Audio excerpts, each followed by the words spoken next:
Delight IAS पर आप सभी का एक बार फिर से बहुत बहुत स्वागत है।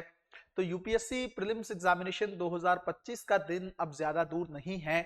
आप लोगों के पास लगभग एक महीने से कुछ ज्यादा का समय बचा हुआ है। किस तरीके से इस एग्जामिनेशन को अब डील करना है, अंतिम समय में किस तरह की रणनीति को आप लोगों को फॉलो करना है, किन बातों का खास ध्यान रखना है, इन सारी चीजों को लेकर हम लोग थोड़ी सी गहराई में बात करने वाले हैं। सबसे पहली चीज तो मैं आप लोगों को एक दो बातें बोलना चाहता हूं। देखिए, आप लोगों ने तैयारी की होगी, किसी का 1 साल हो गया होगा या किसी को 2 साल, किसी को 3 साल, इवन इससे भी ज्यादा अटेम्प्ट देने वाले लोग भी होंगे, है ना। एक चीज मेरी दिमाग में रख लीजिएगा, अगर कोई फ्रेशर है तब तो कोई प्रॉब्लम नहीं है, आप पहला अटेम्प्ट मानकर ही एग्जाम दोगे। लेकिन अगर कोई बच्चा है ऐसा जिसने पहले भी एग्जाम दे रखा है, 2 साल 3 साल से अटेम्प्ट दे रहा है, तो उसको एक चीज दिमाग में पहले ला के रखनी है कि फर्स्ट अटेम्प्ट की तरह ही आपको यूपीएससी को लेना होगा। आप ये नहीं सोच के चल सकते कि हाँ आपका जो अटेम्प्ट है वो आप ऑलरेडी दे चुके हो। अगर आप पुरानी फेलियर्स का बर्डन इसके ऊपर रखोगे तो आपको दिक्कत का सामना करना पड़ सकता है। तो एकदम फ्रेश माइंडसेट से इस एग्जाम को देना है। दूसरी चीज ये है कि अभी आप लोगों के पास आपने तैयारी कर ली होगी, है ना। लगभग सारे सब्जेक्ट आप लोगों ने पढ़ लिए होंगे, खुद से कम पहले एक दो बार कंप्लीट कर लिया होगा। ठीक है, थोड़ा बहुत क्लासेस जो हैं अभी हम लोगों की क्रैश कोर्स की बची हैं, उसके अंदर भी हम लोगों ने मैक्सिमम पोर्शन को कंप्लीट कर लिया है। तो अब अंतिम 30 या 40 दिन में किस तरीके से चीजों को लेकर जाना है उसके बारे में थोड़ी सी बात हम लोग करते हैं। फेलियर्स को लेकर या उसका डर जो है दिमाग में नहीं रखना है, और ना ही रिजल्ट को सोच कर आगे बढ़ना है। ये दिमाग में नहीं आना चाहिए कि क्या होगा इस बार, अगर नहीं हुआ तो किस तरीके से चीजें रहेंगी, घर पे क्या होगा। ये सारी चीजों को अभी के लिए साइड हटा दीजिएगा। कोई अदर प्रेशर है फैमिली में, फाइनेंशियल कोई प्रॉब्लम है, उसके अलावा कोई दिक्कत है, रिलेशनशिप की कोई इश्यूज हैं, कुछ भी, अभी सभी चीजों को एक महीने के लिए साइड रख दीजिए। एग्जामिनेशन देने के बाद आप किसी भी चीज को लेकर आराम से सोच सकते हैं। अभी के लिए कुछ नहीं सोचना है, एकदम फ्रेश माइंड से अंतिम 30-40 दिन तैयारी करनी। अब किस तरह की रणनीति जो है आप लोगों की रहनी चाहिए अंतिम समय में।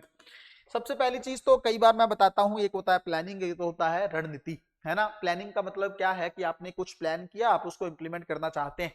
रणनीति में जो कंपटीशन फैक्टर मैटर करता है, इसका मतलब अगर 10 लाख लोग इस बार एग्जाम देते हैं ना, तो उनमें से आप मान के चलो 9,87,000 लोगों को आप लोगों को पीछे छोड़ना है, तब आपका नाम आएगा।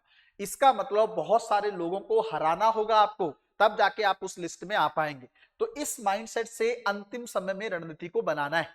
अब आप सोच के देखो, देखो अभी आप सारा तो नहीं पढ़ सकते ना, अभी इस समय आप सारा सिलेबस रिवाइज कर सकते हो, मतलब जो डिटेल की मैं बात कर रहा हूं। अगर मान लीजिए किसी सब्जेक्ट में आपने 2 जगह से नोट्स पढ़े हैं या एक दो किताबों को फॉलो किया है, क्या सब कुछ रिवाइज हो सकता है विद एनसीईआरटी? अभी मेरे हिसाब से अभी मुश्किल है, थोड़ा आसान नहीं है। या तो आपकी रीडिंग की स्पीड बहुत अच्छी है ना, काफी लंबा अनुभव रहा हो आपका तैयारी का, तब तो प्रॉब्लम नहीं। अदरवाइज अगर आपको 1 आध साल हुआ है, 2 साल हुए हैं, तो अभी मेरे हिसाब से सारे सिलेबस को रिवाइज करना थोड़ा मुश्किल।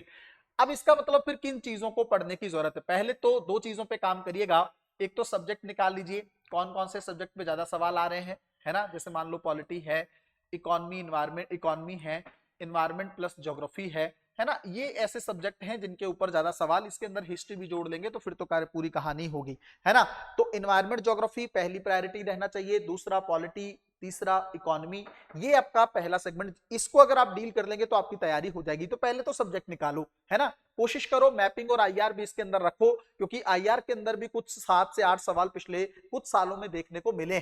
तो आईआर पे भी जो लोकेशन बेस्ड क्वेश्चन होते हैं वो यूपीएससी पूछता है, एग्रीमेंट्स वगैरह पूछता है। लेटेस्ट कुछ दोनों देशों के बीच में कुछ रहा हो, भारत अमेरिका के बीच में, इस बार तो करंट अफेयर में बहुत सारी चीजें रही, है ना। जब से ट्रम्प सत्ता में आए बहुत सारी चीजें, रेसिप्रोकल टैक्सेशन क्या होता है, इवन टैक्सेशन सिस्टम इस बार मेरे हिसाब से ज्यादा प्रीलिम्स एग्जामिनेशन में आप लोगों को देखने को मिल सकता है ना। तो बहुत सारी चीजें हैं, इवन बाउंड्री को लेकर बहुत सारी चीजें चल रही हैं। नॉर्थ ईस्ट बहुत ज्यादा न्यूज में है, भारत और चीन के बीच में रिश्ते काफी न्यूज में है, भारत बांग्लादेश बहुत न्यूज में है, भारत पाकिस्तान बहुत न्यूज में रहा है, नेपाल बहुत न्यूज में रहा है, भूटान बहुत न्यूज में रहा है। तो बहुत सारी चीजें इस क्षेत्र में क्रिएट हो रही है। अब आप लोगों ने कितना पकड़ा होगा ये आप पे डिपेंड करता है। दूसरी चीज ये है, एक सब्जेक्ट निकाल लिया, अब इस सब्जेक्ट के अंदर भी आप लोगों को टॉपिक्स निकालने हैं। पूरी पॉलिटी रिवाइज करने नहीं बैठ जाना, पूरी लक्ष्मीकांत की किताब उठा के नहीं बैठ जाना है, उससे काम नहीं चलेगा। जिन बच्चों ने क्रैश कोर्स किया उनको तो देखो कुछ सोचने की जरूरत ही नहीं है। क्रैश कोर्स के अंदर 40-50 पेज में या 60 पेज में जो भी पॉलिटी का कंटेंट हमने लिखा है उसी को रिवाइज करना है, कुछ और करने की जरूरत नहीं। बट अगर कोई बच्चा नया है यूट्यूब पे, वो नहीं क्रैश कोर्स ज्वाइन किया है, तो आप भी एक काम करिएगा, जो भी आपके सोर्सेज हैं, मेरे हिसाब से आप लक्ष्मीकांत पढ़ रहे होंगे या कोई प्रिंटेड नोट्स ले रहे होंगे, इन चीजों के पॉइंट ऑफ व्यू से आप अगर चाहें तो सिलेक्टेड चीजें जो हैं आपको पढ़नी है, सिलेक्टेड टॉपिक्स निकालने हैं जिन पे सवाल ज्यादा पूछता है।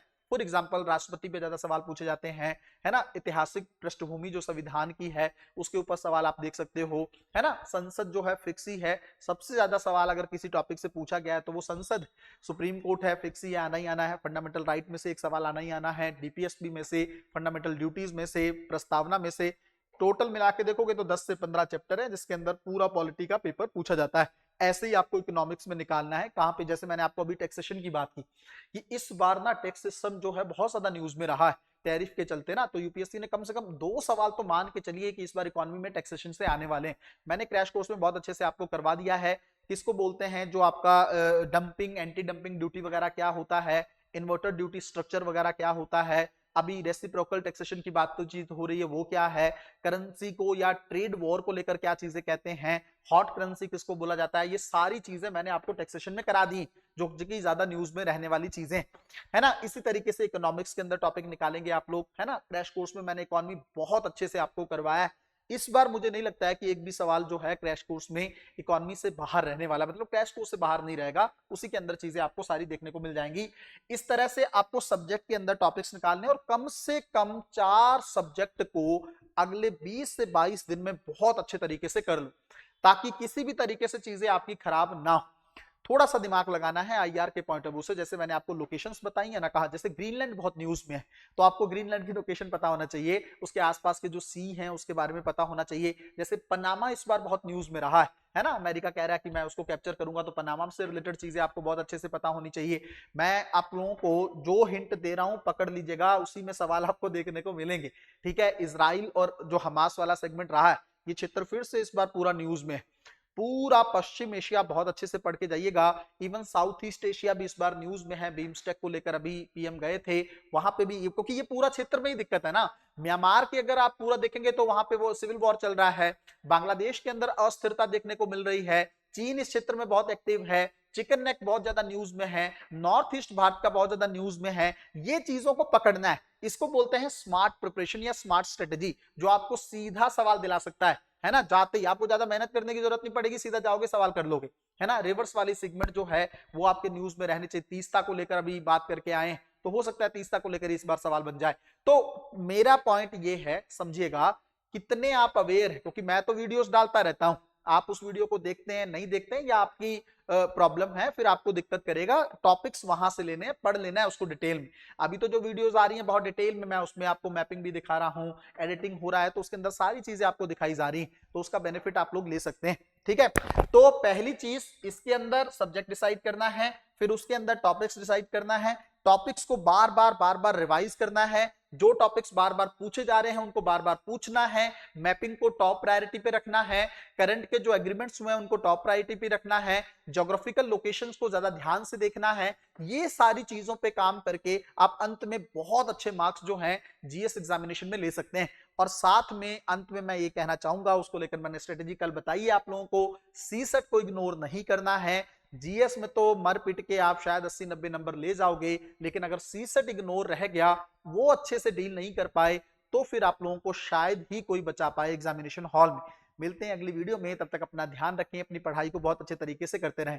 एक और चीज ये है कि अभी भी अगर किसी बच्चे को डाउट है या एक कॉन्फिडेंस नहीं आ रहा है, तो आप रिकॉर्डेड बैच जो है क्रैश कोर्स का ज्वाइन कर सकते हैं। बहुत अच्छे तरीके से मैंने 15-15 क्लासेस के अंदर सारे सब्जेक्ट करा दिए हैं। मेरा दावा, कई बार मैंने आपको बोला है कि आराम से हंस के आप उसमें से 120 से ज्यादा नंबर ले आएंगे, अगर आप मेरी चीजों को बहुत अच्छे तरीके से फॉलो करते हैं, है ना। अगर आपको ज्वाइन करना हो तो नंबर जो दिए हुए हैं डिस्क्रिप्शन में, उस पर आप कांटेक्ट करके मुझसे बात कर सकते हैं और चीजों को अपने लिए एक्सेस करवा सकते हैं। मिलते हैं अगली वीडियो में, तब तक अपना ध्यान रखें, अपनी पढ़ाई को बहुत अच्छे तरीके से करते रहें। बहुत बहुत धन्यवाद।